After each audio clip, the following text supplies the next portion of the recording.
രാഹുലേട്ട, കേന്ദ്ര ബജറ്റ് പ്രഖ്യാപിച്ചതിന് ശേഷം അല്ലെങ്കിൽ കേന്ദ്ര ബജറ്റിൽ നമുക്കറിയാം കേരളത്തിന് ലഭിച്ചത് വലിയൊരു അവഗണന തന്നെയാണ്. ഇതിനു മുൻപ് തന്നെ ബിനോയ് വിശ്വം പ്രവചിച്ച ഒരു കാര്യമായിരുന്നു. ഇതിനു മുൻപുള്ള പല കേന്ദ്ര ബജറ്റുകളിലും ഇത് തന്നെയായിരുന്നു അവസ്ഥ എന്ന് അദ്ദേഹം പറഞ്ഞിരുന്നു. പക്ഷേ അതിനേക്കാൾ ഉപരി അദ്ദേഹം പറഞ്ഞ മറ്റൊരു പ്രധാനപ്പെട്ട കാര്യമുണ്ട്. വീണ്ടും LDF സർക്കാർ തന്നെ അധികാരത്തിൽ വരണമെന്നാണ് ജനങ്ങൾ ആഗ്രഹിക്കുന്നത്. അതിൽ CPIയിൽ നിന്നും ഒരാൾ മുഖ്യമന്ത്രിയായി വരുമെന്ന്. പക്ഷെ അതെന്ന് എന്ന് താൻ പറയുന്നില്ല എന്നാണ് അദ്ദേഹം പറഞ്ഞു വെക്കുന്നത്. ഇത് അദ്ദേഹത്തിന്റെ ദിവാസ്വപ്നം മാത്രമായി കണക്കാക്കുമോ, അതോ ശരിക്കും LDF തന്നെ അധികാരത്തിൽ വരണം, അല്ലെങ്കിൽ BJP വന്നതുകൊണ്ട് കാര്യമില്ല എന്ന് തെളിഞ്ഞതുപോലെ ഇപ്പോൾ കേന്ദ്ര ബജറ്റിന് ശേഷം അങ്ങനെ ഒരു കാര്യം വന്നതുകൊണ്ട് ഇനിയിപ്പോൾ LDF തന്നെ അധികാരത്തിൽ വരണമെന്നും LDF-ൽ നിന്നും CPM-ന് സ്വാഭാവികമായും പിണറായി വിരുദ്ധതയുള്ളത് കൊണ്ട് CPI ഇനി കേരളം ഭരിക്കണമെന്നുമുള്ള ആഗ്രഹം ജനങ്ങളുടെ മനസ്സിലുണ്ടാകുമോ? കേരളത്തിൽ CPM തകർന്നെങ്കിൽ മാത്രമേ CPIക്ക് എന്തെങ്കിലും ഒരു ഗുണങ്ങൾ ഉണ്ടാകൂ. അപ്പോൾ CPIയെ സംബന്ധിച്ച് ശോഷിച്ച് ഇല്ലാതായി എന്ന് വേണമെങ്കിൽ നമുക്ക് പറയാം. ഇപ്പോൾ ഇലക്ഷൻ ആകുമ്പോൾ CPM-ഉം CPI-യും കൂടെ ഒന്നിച്ചാണ് മത്സരിക്കുന്നത്. അവർ മണ്ഡല വിഭജനങ്ങളൊക്കെ നടത്തിയിട്ടാണ് മണ്ഡലങ്ങൾ പലപ്പോഴും ഏറ്റെടുക്കുന്നത്. പക്ഷേ നമ്മൾ നോക്കിക്കഴിഞ്ഞാൽ CPI അവരുടെ നിലപാടുകൾ ഉന്നയിച്ച് ശക്തമായിട്ട് മുന്നോട്ട് പോയിക്കൊണ്ടിരുന്ന ഒരു പാർട്ടിയായിരുന്നു. CPI-യുടെ ചരിത്രം എടുത്തു നോക്കിയാൽ പോലും അത്തരത്തിലുള്ളൊരു ചരിത്രമായിരുന്നു CPI-ക്ക് ഉണ്ടായിരുന്നത്. പക്ഷേ ഇടക്കാലത്ത് വെച്ച് അത് നഷ്ടപ്പെട്ടിരിക്കുകയാണ്.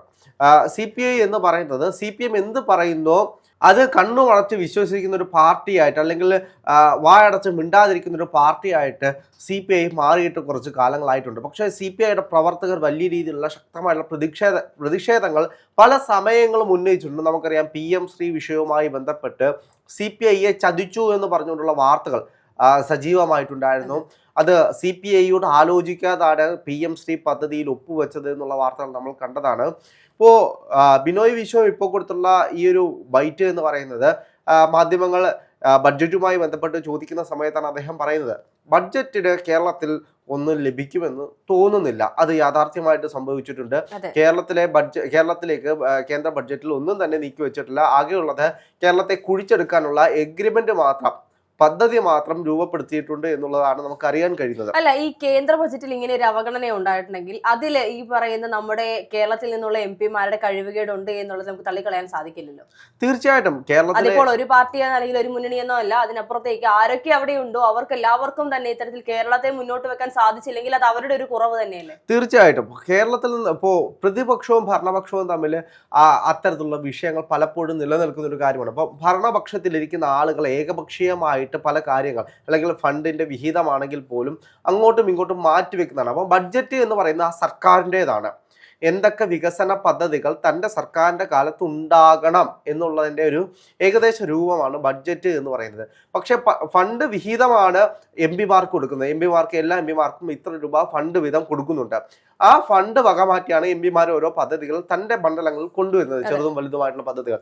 പക്ഷെ ബഡ്ജറ്റിനെ സംബന്ധിച്ചാണെങ്കിൽ ബഡ്ജറ്റിൽ ഇൻഫ്ലുവൻസ് ചെയ്യിക്കാൻ കഴിയും. എൻ്റെ മണ്ഡലത്തിലേക്ക് ഇത്തരത്തിലൊരു പദ്ധതി വേണം.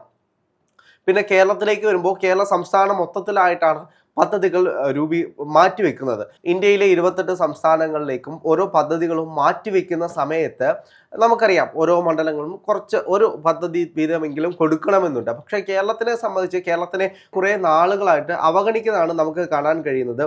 ഇപ്പോൾ ഈ അവഗണന പലരും പല സമയത്തും തുറന്നു പറഞ്ഞിട്ടുണ്ട്. ഇപ്പോൾ കേരളത്തിലെ MP-മാർക്കാണെങ്കിലും ഇവിടെ നിന്ന് പോയിട്ടുള്ള MP-മാർക്കാണെങ്കിലും ആകെ ഇൻഫ്ലുവൻസ് ചെയ്യിക്കാൻ കഴിയുന്ന MP എന്ന് പറയുന്നത് സുരേഷ് ഗോപി തന്നെയാണ്.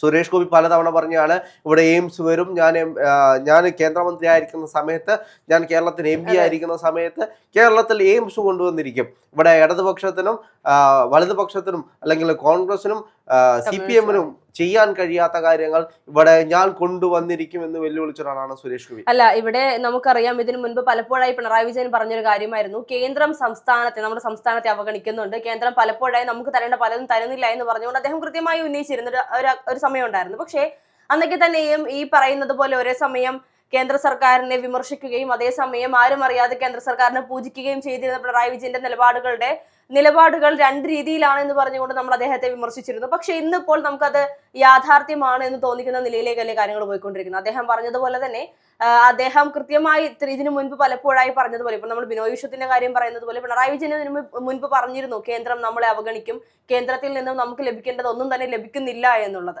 അല്ല, സ്വാഭാവികമായിട്ടും BJP ഭരിക്കുന്ന കേന്ദ്രങ്ങളിലേക്കായിരിക്കും BJP കൂടുതൽ ഫണ്ടുകൾ അനുവദിക്കുന്നതും കൂടുതൽ പൈസ വിനിയോഗിക്കുന്നതും അങ്ങനെ തന്നെ ആയിരിക്കും. പക്ഷേ കേരളം പോലൊരു സംസ്ഥാനത്തെ ഇവർ ഇവർ അവഗണിച്ചാൽ ഇവർക്ക് പിന്നീട് കേരളത്തിലേക്ക് BJP അധികാരത്തിൽ വരാൻ സാധിക്കും എന്നുള്ള ആ ഒരു സ്വപ്നം പോലും തല്ലി തകർക്കുന്ന നിലയിലേക്കാണ് ഇപ്പോൾ കേന്ദ്ര ബജറ്റ് എത്തിച്ചിരിക്കുന്നത്. അല്ല, അത് ഒരു വിഷയമായിട്ടാണ്. ഇപ്പോൾ കേരളത്തെ സംബന്ധിച്ച് എയിംസ് കൊണ്ടുവരും അല്ലെങ്കിൽ അതിവേഗ ട്രെയിൻ, ഇത് രണ്ടുമായിരുന്നു കേരളത്തിനെ സംബന്ധിച്ച് കേരളം പല തവണയായിട്ട് കേന്ദ്രത്തോട് ചോദിച്ചിട്ടുള്ളത്. ഇത് രണ്ടും ഞങ്ങൾക്ക് ആവശ്യമായിട്ടുള്ള കാര്യങ്ങളാണ് എന്ന്. പക്ഷേ അതിന് കൃത്യമായിട്ടുള്ള ഉത്തരം കേന്ദ്രം കൊടുത്തിട്ടില്ല. അത് മാത്രമല്ല, ഇപ്പോൾ കേന്ദ്രത്തെ സംബന്ധിച്ച് നമ്മൾ നോക്കുകയാണെങ്കിൽ കേന്ദ്രം മറ്റ് സംസ്ഥാനങ്ങൾക്കാണ് കൂടുതൽ എപ്പോഴും നമ്മൾ നോക്കിക്കഴിഞ്ഞാൽ ഭരിക്കുന്ന പാർട്ടി ഏതാണോ ആ പാർട്ടിയുടെ ശക്തി സ്ഥലങ്ങളിലായിരിക്കും കൂടുതൽ പദ്ധതികൾ കൊടുക്കുന്നത്. ഇപ്പോൾ നമ്മൾ കഴിഞ്ഞ ദിവസം ചർച്ച ചെയ്തതാണ്, കേരളത്തിൻ്റെ ബഡ്ജറ്റ് അവതരിപ്പിക്കുന്ന സമയത്ത് ധർമ്മടത്തിനൊക്കെ വേണ്ടിയിട്ട് പല പദ്ധതികളും പുതിയ പദ്ധതികൾ കൊണ്ടുവരുന്നതായിട്ട് നമ്മൾ കണ്ടു. ഇപ്പോൾ കണ്ണൂരിലേക്കൊക്കെ വലിയ പദ്ധതികൾ കൊണ്ടുവരുന്നു. അപ്പോൾ ശക്തി കേന്ദ്രങ്ങൾ എവിടെയാണോ അവിടേക്കാണ് കൂടുതലും പദ്ധതികൾ കൊണ്ടുവരാൻ, അല്ലെങ്കിൽ കേന്ദ്രം സെൻറ്റർ ഇപ്പോൾ തിരുവനന്തപുരം, എറണാകുളം ഇത്തരത്തിലുള്ള സെൻറ്ററുകളിലാണ് കൂടുതൽ പദ്ധതികൾ കൊണ്ടുവരുന്നത്. സ്വാഭാവികമായിട്ട് ഇപ്പോൾ ബിനോയ് വിശ്വം പറഞ്ഞ മറ്റൊരു കാര്യം എന്ന് വെച്ച് കഴിഞ്ഞാൽ നമ്മൾ അതിലേക്ക് വരികയാണെങ്കിൽ, ഇപ്പോൾ അടുത്ത നിയമസഭാ തെരഞ്ഞെടുപ്പിനും LDF തന്നെ 3ാം തവണ അധികാരത്തിൽ വരുമെന്നാണ് പറഞ്ഞിട്ടുള്ളത്. അത് കേരളത്തിലെ ജനങ്ങളാണ് തീരുമാനിക്കേണ്ടത്. ഇപ്പോൾ അടുത്ത തവണ അധികാരത്തിൽ വന്നു കഴിഞ്ഞാലും 3ാം പിണറായി സർക്കാരാണ് വരുന്നതെങ്കിൽ പിണറായി 3.0 ആണ് എന്നൊക്കെ ആളുകൾ പറയുന്നുണ്ട്. അല്ല, ഇവിടെ ഒരു വ്യത്യാസം എന്താണെന്ന് വെച്ചാൽ ബിനോയ് വിശ്വം പറയുന്നത് LDF വീണ്ടും അധികാരത്തിൽ വരുമെന്നാണ്. പക്ഷേ മറ്റു പല CPM പ്രവർത്തകരും അല്ലെങ്കിൽ മറ്റു പല LDFന്റെ പ്രവർത്തകരും പറയുന്നത് CPM അധികാരത്തിൽ വരുമെന്നാണ്. അത് അവിടെയാണ് ഏറ്റവും വലിയൊരു വ്യത്യാസം നമുക്ക് അല്ല, അതാണ് ഞാൻ പറഞ്ഞത്. CPM തകർന്നെങ്കിൽ മാത്രമേ CPIക്ക് ഒരു മുൻഗണന ഉണ്ടാകത്തുള്ളൂ. കാരണം CPM ആണ് കൂടുതൽ സ്ഥലങ്ങളിൽ ഭരിച്ചുകൊണ്ടിരിക്കുന്നത്, അല്ലെങ്കിൽ കൂടുതൽ മണ്ഡലങ്ങൾ CPMന്റെ പക്ഷത്താണുള്ളത്. അപ്പോൾ CPI കൂടുതൽ മണ്ഡലങ്ങൾ വിജയിക്കുന്ന ഒരു സാഹചര്യം ഉണ്ടായെങ്കിൽ മാത്രമേ CPIക്ക് ഒരു മുഖ്യമന്ത്രി ഉണ്ടാവുകയുള്ളൂ. അങ്ങനെ ഒരു മുഖ്യമന്ത്രി ഉണ്ടാകുകയാണെങ്കിൽ അത് ഏത് കൊല്ലമാണ് എന്ന് നമ്മൾ കാത്തിരുന്ന് കാണേണ്ടതാണ്. ആ സമയത്ത് ഇന്ന് കാണുന്ന ഈ അവകാശവാദങ്ങൾ ഉന്നയിക്കുന്ന ആളുകളൊക്കെ LDF തന്നെ ഉണ്ടാകുമോ എന്നുള്ള മറ്റൊരു സംശയമാണ്. ഇപ്പോൾ CPIയെ കോൺഗ്രസിലേക്കൊക്കെ വിളിച്ചേക്കുന്ന വലിയ രീതിയിലുള്ള കാര്യങ്ങളൊക്കെ കണ്ടിട്ടുണ്ട്. എന്തെങ്കിലും അധികാരങ്ങൾ കിട്ടണമെങ്കിൽ മറ്റുള്ള പാർട്ടിയിലേക്ക് പോയി കഴിഞ്ഞാൽ ചിലപ്പോൾ CPIക്ക് ചിലപ്പോൾ മുഖ്യമന്ത്രി സ്ഥാനമോ അങ്ങനെ എന്തെങ്കിലുമൊക്കെ കിട്ടിയേക്കാം.